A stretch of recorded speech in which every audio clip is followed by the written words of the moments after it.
Iran में अब से कुछ देर पहले ही अमेरिका और इजराइल ने संयुक्त रूप से सैन्य हमले शुरू कर दिए हैं। इसका अनाउंसमेंट अमेरिकी राष्ट्रपति के द्वारा भी कर दिया गया है। कहा जा रहा है कि खमनेई को सुरक्षित स्थान पर पहुंचा दिया गया है।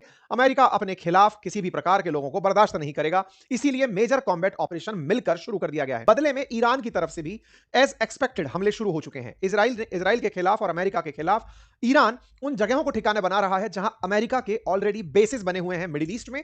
उन्हें एक एक करके निशाना बनाया जा रहा है। बहरेन पर मिसाइल रिपोर्ट हुआ है, मिसाइल हमला। कतर, यूएई, तमाम उन देशों में जहां पर अमेरिका के सैन्य अड्डे हैं, उन सभी जगहों पर हमले सुनाई दे रहे हैं। लेकिन अब अगर ये देश संयुक्त रूप से एक साथ हमले करने चले आते हैं, क्योंकि ईरान से रिपोर्ट आ रही है कि उन्होंने अबू धाबी में सिविलियंस की मौत हो गई है ईरान के हमलों के चलते। अगर यूएई भड़क करके ईरान पर हमला करने की ठान ले, सऊदी हमला करने की ठान ले, यानी कि ये फ्रंट पूरा पूरा एकदम ईरान पर अगर हावी हो जाए, तो शायद ये युद्ध एक दिन भी नहीं सस्टेन कर पाएगा। जानकारी डिटेल में यह है कि इजराइल ने शनिवार को ईरान पर हमला कर दिया है। यह सुर्खी इजराइल के नाम पर सबसे पहले बाहर आई, लेकिन अनाउंसमेंट अमेरिकी राष्ट्रपति द्वारा हुआ। इसका मतलब यह है कि इजराइल में जो अमेरिकी बेस है वहां से हमला शुरू हुआ। अभी तक कहीं भी किसी मीडिया में यह डिक्लेयर नहीं किया गया है कि हमले कहां से हो रहे हैं, लेकिन चूंकि इजराइल की तरफ से हमले हुए हैं तो यह कहा जा रहा है कि इजराइल ने किए हैं, लेकिन अमेरिका अपने बेसिस से हमले अनाउंस कर रहा है। यह तेहरान के अंदर उठते हुए धुएं के गुबार हैं जिन्हें आप तस्वीरों में देख सकते हैं।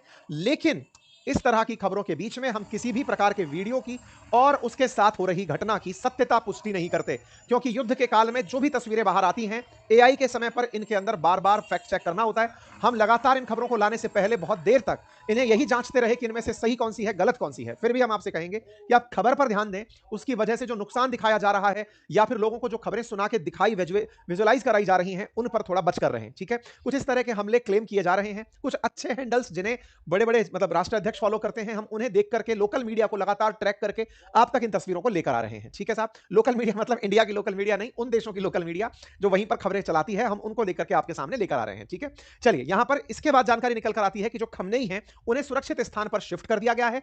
इजराइल की ईरान पर इन सभी जगहों पर हमले हुए हैं। इजराइल ने ईरान में इन सभी जगहों पर हमले किए। इंटरेस्टिंग पार्ट यह है कि बार बार नाम इजराइल का आ रहा है। आपको याद होगा कि ईरान ने लगभग सभी को बहुत पहले से यह धमका रखा था, अमेरिका को विशेष रूप से, कि आपका जो मिडिल ईस्ट में कोई भी बेस है, अगर वहां से हम पर हमला हुआ तो हम उस देश पर हमला कर देंगे। तो ये हमले इजराइल से शुरू हुए हैं। इजराइल में परसों तक प्रधानमंत्री मोदी थे, उन्हें छोड़ने के लिए बेंजामिन नेतन्याहू एयरपोर्ट तक आए थे, किसी प्रकार की कोई हवा नहीं लगने दी, और वहां से ये हमले होकर के आ रहे हैं। तस्वीरें आपके सामने हैं। आईआरजीसी कंफर्म कर रही है कि किस तरह के मिसाइल हमलों की वेव आई है। ये आज ही हुए हमलों की तस्वीरें हैं। अमेरिकी राष्ट्रपति के बयान आ रहे हैं कि हमने एक मेजर कॉम्बैट ऑपरेशन शुरू कर दिया है ईरान के खिलाफ, और इस तरह हमने जो हमले शुरू किए हैं इसमें केवल अमेरिकी लोगों को बचाने के लिए, क्योंकि इस दुनिया में जो लोग अमेरिकियों को पसंद नहीं करते उन्हें हम पसंद नहीं करते, ये उसको खत्म करने निकल पड़े हैं। कुल मिलाकर के इन्होंने ऑपरेशन की डिटेल जानकारी दी और कहा कि इसका उद्देश्य अमेरिकी लोगों की सुरक्षा है और ईरान सरकार से आने वाले खतरे को खत्म करना है। ईरान की एक्टिविटी अमेरिका, उसके सैनिकों और विदेशों में उसके ठिकानों और सहयोगी देशों के लिए खतरा रही है, इसलिए हमने ऑपरेशन एपिक फ्यूरी शुरू कर दिया है। इजराइल ने इस हमले का नाम लियोनस रॉर या रोरिंग लॉयन नाम दिया है, और इस लियोनस रॉर के अंदर अमेरिका और ईरान दोनों मिलकर के ईरान पर हमले कर रहे हैं। साथियों, मैं आज से 1 महीने पहले ही आप लोगों को इस हमले का अलर्ट दे रहा था। ईरान पर अटैक का अलर्ट हमने आपको तब भी दिया था जब कतर एयरबेस को छोड़ने के अमेरिकी सैनिकों को आदेश दिए गए थे। ये आदेश क्यों मिले थे? क्योंकि ईरान के अंदर ईरान की जनता के द्वारा वर्तमान में जो बैठी हुई खमनेई सरकार है उसके खिलाफ प्रोटेस्ट किए जा रहे थे, लेकिन खमनेई सरकार ने उन्हें कुचलने का भरसक प्रयास किया और कुचलते हुए लगभग 30,000 लोगों को मार दिया। इसके बाद अमेरिका लगातार यहां पर लोगों की सुरक्षा के लिए आने का प्रयास कर रहा था, लेकिन मिडिल ईस्ट के देश पीछे हट गए, क्योंकि अमेरिका ने सब तरह की तैयारियां कर ली थी, लेकिन जिनके दम पर की थी उन्होंने पैर पीछे खींच लिए थे। चाहे सऊदी हो, चाहे यूएई हो, बहरेन हो, कतर हो, इनने कहा कि अब हमारे देश के अंदर स्थित जो बेसिस हैं उनका इस्तेमाल ईरान पर हमला करने के लिए नहीं करेंगे। तो ट्रंप को अपना पूरा मिशन 1 महीने रोकना पड़ा। 1 महीने से पहले ही 28 जनवरी आते आते तैयारियां पूरी होने लगी, और इस तैयारी में यह तय हुआ कि ईरान पर अब अमेरिकी हमला अगर होगा तो इसके लिए या तो डियागो गार्सिया जो कि हिंद महासागर में स्थित है उसका इस्तेमाल किया जाएगा, या अमेरिकी युद्धपोतों का इस्तेमाल किया जाएगा जो कि पर्शियन गल्फ में पहुंच गए, या फिर इजराइल का इस्तेमाल किया जाएगा, जॉर्डन का इस्तेमाल किया जाएगा जहां ईरान नहीं पहुंच पाएगा। इस बीच में अमेरिका लगातार ईरान से टाइम बाई कर रहा था, बातचीत में लगा था, नेगोशिएशन में लगा था, शर्तें रख रहा था। यहां पर स्टीव विटकॉफ और डेविड कुशनर जो अमेरिकी राष्ट्रपति के दामाद हैं, वो ये लगातार इनके उप विदेश मंत्री से चर्चा में थे। अलग अलग लेवल पर चर्चाएं हो रही थी। अमेरिका ईरान के सामने लगातार शर्तें रख रहा था कि आप यूरेनियम एनरिचमेंट जिससे न्यूक्लियर बम बनता है वो रोक दें, और जो बनाया हुआ न्यूक्लियर बम का मटेरियल है उसे खत्म कर दें। जो भी मिसाइलें बनाई हुई हैं उन्हें खत्म कर दें और प्रॉक्सी बलों को मजबूती देना बंद करें। चाहे यमन में हूती हो या फिर लेबनान में हिजबुल्लाह या फिर गाजा के अंदर हमास, उनकी मदद करना बंद करें। अमेरिका इन शर्तों के साथ ईरान से बात कर रहा था। ईरान ने एक समय तक यह सहमति जता दी थी कि वो अपने पास रखा हुआ एनरिच्ड यूरेनियम कम कर लेगा, लेकिन अमेरिका लगातार ईरान पर प्रेशर बनाया जा रहा था, कह रहा था कि आप अपने न्यूक्लियर मटेरियल को खत्म करिए। यहां पर अभी वार्ताएं चल ही रही थी, लेकिन इन्हीं के बीच में ये सीन बनते हैं, अमेरिका के द्वारा ईरान पर हमला कर दिया जाता है। इस अमेरिका के द्वारा किए गए हमले को इजराइल से शुरू किया जाता है और इजराइल के पास ही इन्होंने अपना युद्धपोत खड़ा कर रखा है, वहां से ये हमले शुरू कर दिए जाते हैं। लगातार ईरान के अंदर लोग जो अमेरिका को चाहते हैं वो प्रदर्शन कर रहे हैं, अमेरिका की मांग कर रहे हैं। इसी के चलते अमेरिका ने 12 जनवरी को भी मैसेज भेजे थे कि हेल्प ऑन द वे है, और अभी जब ये हमले हुए तो इसे इस तरह से मैसेज भेजकर बताया गया, हेल्प हैज अराइव्ड। ईरान में रह रहे उन तमाम लोगों को जो अमेरिका समर्थक हैं या वो जो वर्तमान सरकार के विरोधी हैं, उनके मोबाइल पर एक मैसेज सर्कुलेट होता है जिसमें लिखा जाता है कि हेल्प पहुंच चुकी है। यह हेल्प पहुंच चुकी का संदेश 12 जनवरी से अपेक्षित था, जब ट्रंप कह रहे थे कि हेल्प निकल पड़ी है। अमेरिका से हेल्प को पहुंचने में 1.5 महीने का वक्त लगा, इसमें 30,000 लोगों की जानें चली गई, लेकिन फिर भी देर से आए दुरुस्त आए अमेरिकी हमले ईरान में हो गए।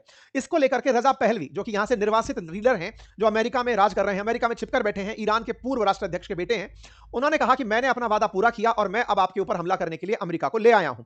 इन्होंने कहा कि जनता की सरकार बनेगी, खमनेई को हटा दिया जाएगा, चिंता मत करिए, सब सही हो जाएगा। रेजा पहलवी के द्वारा ईरान में बैठे ईरानियंस को यह कहते हुए विश्वास दिलाया जा रहा है कि चिंता मत करिए, सत्ता परिवर्तन जल्दी होगा। कल तक अपडेट यह था कि मार्को रूबियो 2 या 3 मार्च को इजराइल की यात्रा पर जाएंगे। यह अपडेट कल तक का था, लेकिन इस अपडेट के अंदर समय बीतता गया और अपडेट आने लगे अमेरिका के राष्ट्रपति के द्वारा आज सुबह, जब उन्होंने यह कहा कि हमें मजबूरन अब इस स्थिति की तरफ पहुंचना पड़ रहा है कि हमें एक डिफिकल्ट डिसीजन लेते हुए हमले की तैयारी करनी पड़ रही है। इसी के ऊपर कल रात को हमने आपको अपने ट्विटर हैंडल अंकित कुमार अवस्थी पर अपडेट दिया था। मेरे प्यारे साथियों, युद्ध से जुड़े अपडेट के लिए भी आप इस हैंडल को फॉलो कर लीजिए, क्योंकि सेशन दिन में एक हो पाता है लेकिन अपडेट बहुत सारे होते हैं, आप इन्हें यहां से प्राप्त कर सकते हैं। हम लगातार आपको एकदम फैक्चुअल सही जानकारी के साथ अपडेट करते हैं, आप इसे फॉलो कर लीजिएगा। इसका लिंक भी मैं कमेंट बॉक्स में पिन करवा देता हूं, चेक कर लीजिएगा। साथियों, इस पर कल हमने अपडेट दिया था कि अमेरिका का एक बड़ा विमान वाहक पोत है जिसका नाम यूएसएस गेराल्ड आर फोर्ड है, वो पहुंच चुका था हाइफा शहर के पास। इजराइल के अंदर जो हाइफा है वहां पर पहुंच चुका है। इसका कारण यह था कि अमेरिका यह जानता था कि इजराइल से जैसे ही हम हमले करेंगे, उधर से ईरान इजराइल पर हमले करेगा, तो यहां से हम बदला कैसे लेंगे और इस आर फोर्ड से हम कैसे हमला करने के लिए फाइटर जेट्स को उड़ाएंगे, यह सारा काम हो रहा था। यह यूएसएस आर फोर्ड है साथियों, जो कि 2 न्यूक्लियर रिएक्टर से मिलकर चलता है। 1 लाख टन इसका डिस्प्लेसमेंट है और यह 55 किलोमीटर प्रति घंटे की रफ्तार से पानी में तैरता है। इसकी कीमत अपने आप में 43 बिलियन अमेरिकी डॉलर है। यह बहुत बड़ा विमान वाहक पोत है जिस पर 75 से अधिक एयरक्राफ्ट एक समय पर तैनात रहते हैं। अमेरिका का यह विमान वाहक पोत कल ही पहुंचा और आज सुबह सुबह स्टेट ऑफ इजराइल ने हमला शुरू कर दिया। अमेरिकी सेनेटर्स इसे इस तरह से सेलिब्रेट कर रहे हैं कि अब खमनेई का पतन निश्चित है। तमाम प्रकार की एडवाइजरीज भारत की तरफ से सब तरफ जारी कर दी गई हैं, चाहे वो इजराइल के अंदर रहने वाले लोग हों, सब जगह एडवाइजरीज जारी कर दी गई हैं। मिडिल ईस्ट में अंतरराष्ट्रीय उड़ानें रद्द कर दी गई हैं। विज एयर ने इजराइल, दुबई, अबू धाबी, अमान सभी की 7 मार्च तक फ्लाइट रोक दी हैं। लुफ्तांसा ने भी अपनी फ्लाइट रोक दी है, केएलएम ने भी, तमाम प्रकार की जितनी भी एयरलाइंस हैं उन सभी ने अपनी उड़ानें रद्द कर दी हैं। अब सवाल यह है कि ईरान क्या कर रहा है। ईरान ने भी अपनी तरफ से इजराइल पर मिसाइलें दागना शुरू कर दिया है और जनता से अनुरोध किया है कि वे सरकार के निर्देशों का पालन करें और उसके खतरों को रोकने के लिए तैयार रहें। इधर इजराइल डिफेंस फोर्सेस अपनी तैयारियों में लगे हुए हैं। अपडेट लगातार जनता को दिए जा रहे हैं कि क्या क्या हो सकता है और अमेरिका इजराइल में बैठ करके सारी प्रिपरेशंस कर रहा है। ईरान के लोगों को बाकायदा मोटिवेटेड रखने के लिए ईरान की टीवियों पर गाने चलाए जा रहे हैं जो युद्ध के लिए लोगों को मोटिवेशन दे रहे हैं। उस तरह की तस्वीरें हैं। उड़ते हुए हवा में फाइटर जेट देखे जा रहे हैं। ईरान के अंदर मिग 29 उड़ते देखे गए हैं। पूरे इजराइल में फिलहाल सायरन बज रहे हैं क्योंकि ईरान की तरफ से काउंटर ऑफेंसिव हमले इजराइल की तरफ शुरू हो चुके हैं। इजरायली डिफेंस फोर्सेस भी इस बात को एडमिट कर रही हैं। तमाम जगहों को निशाना बनाया गया है। इजराइल को टारगेट बनाते समय ये जितने भी रेड अलर्ट दिखाई दे रहे हैं, ये इजराइल पर बदले की कार्रवाई में होते हुए हमलों के हैं, जिसे इजराइल एयरफोर्स के द्वारा लगातार पब्लिक किया जा रहा है, जनता को सूचित किया जा रहा है। लोग सुरक्षित जगहों पर रुकने के लिए बंकरों में चले गए हैं परिवारजनों के साथ। प्रधानमंत्री बेंजामिन नेतन्याहू ने भी दोस्तों को सभी सूचित कर दिया है। कहा है 1 घंटे पहले ही अमेरिका और इजराइल ने मिलकर के ईरान को खत्म करने के लिए ऑपरेशन शुरू कर दिया है। इसके लिए वो प्रेसिडेंट डोनाल्ड ट्रंप को धन्यवाद देते हैं। 47 साल से खमनेई की सरकार चल रही है जो लगातार इजराइल को खत्म और अमेरिका को खत्म करने के लिए धमकी देता है। हमने उसके खिलाफ अब कार्रवाई कर दी है। बदले में ईरान ने अमेरिकी जो बेसिस हैं जो यूएई के अंदर हैं उनको निशाना बनाया। कतर और बहरीन के अंदर जो मिलिट्री बेसिस हैं उनको एक एक करके टारगेट बनाना शुरू कर दिया है। यूएई के अंदर अमेरिकी मिलिट्री बेस अल दफरा एयरबेस है, वहां पर निशाना बनाया गया है। ऐसे में यूएस मिलिट्री के द्वारा आबू धाबी के यूएई के अंदर भी ईरान के द्वारा यहां पर टारगेट किया गया। ये कुछ तस्वीरें हैं बहरीन के अंदर की, आबू धाबी के अंदर की, तमाम जगह हैं जहां पर ईरानी मिसाइलें आकर हमला कर रही हैं। कुल मिलाकर के ईरान ने मिडिल ईस्ट के देशों को चुना। वो अमेरिका तक मिसाइल नहीं पहुंचा सकता, या तो इजराइल पहुंचाएगा या मिडिल ईस्ट। अब चक्कर यह है कि मिडिल ईस्ट में अमेरिका के जो एयर बेसिस हैं वो हैं तो उन देशों के अंदर। ऐसे में उन देशों पर हुआ हमला उनकी की संप्रभुता का उल्लंघन माना जाएगा। तो अमेरिका मिडिल ईस्ट के इन देशों को भड़का सकता है कि आप लोगों ने तो मना किया था कि आप अपने एयरबेस का इस्तेमाल नहीं होने देंगे, हमने इस्तेमाल भी नहीं किया, फिर भी आपके ऊपर हमला ये जो कर रहा है ईरान, ये कहां तक सही है। बस यही भड़काने का काम वो करेगा और इन मिडिल ईस्ट के सभी देशों को साथ लेकर ईरान पर हमला करवाएगा। बहरीन की तरफ से आया हुआ ये सिक्योरिटी अलर्ट मैसेज है, कतर की तरफ से मैसेज है, ये तमाम चीजें, और ईरान जो इंडिया के अंदर है एम्बेसी के रूप में, वो भी सूचना इन सारियों को देता जा रहा है।